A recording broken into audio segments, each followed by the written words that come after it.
El caso Alcácer, el crimen que conmocionó a España y dejó dudas hasta hoy.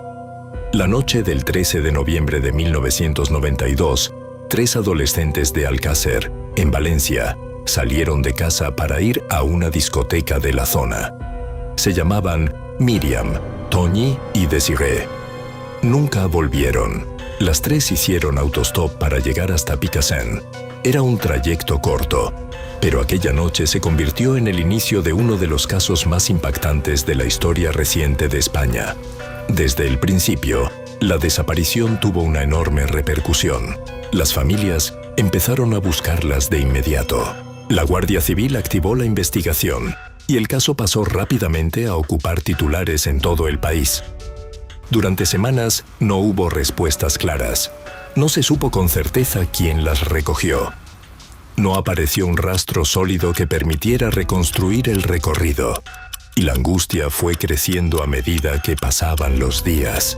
Más de 2 meses después, el 27 de enero de 1993, llegó el hallazgo que cambió por completo la investigación. En una zona montañosa de Tous, conocida como La Romana, aparecieron los cuerpos de las 3 jóvenes enterrados en una fosa poco profunda. A partir de ese momento, el caso dejó de ser una desaparición. Se convirtió en una investigación por secuestro, agresión y asesinato. Las autopsias confirmaron una violencia extrema, y ese detalle hizo que el crimen causara un impacto todavía mayor en la opinión pública. La investigación apuntó muy pronto a 2 sospechosos, Antonio Anglés y Miguel Ricart.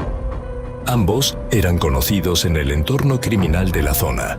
Según la versión judicial, fueron ellos quienes recogieron a las chicas. Las secuestraron y las trasladaron a una caseta abandonada, donde se habrían producido las agresiones antes de llevar los cuerpos hasta La Romana.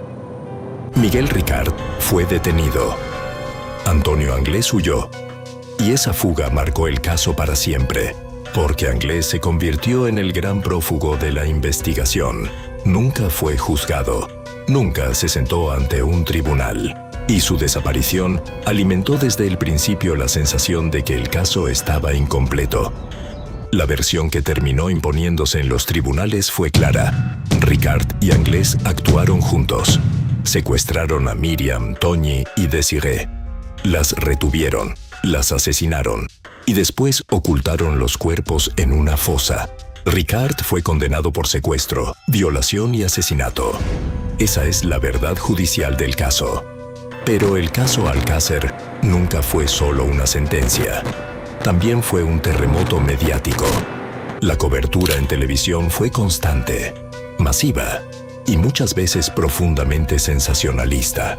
España siguió el caso casi en directo. Las familias fueron expuestas públicamente y el dolor real terminó mezclado con el espectáculo televisivo. Ese fue uno de los elementos que más marcó Alcácer, porque no solo dejó un crimen brutal, también dejó una forma de contar los crímenes que cambió la televisión española.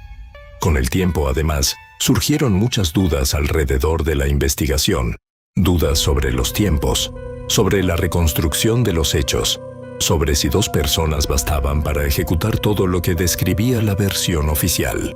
Y sobre todo, dudas provocadas por la ausencia de Antonio Anglés. Porque cuando uno de los principales acusados desaparece para siempre, el caso nunca termina de cerrarse del todo en la mente de la gente.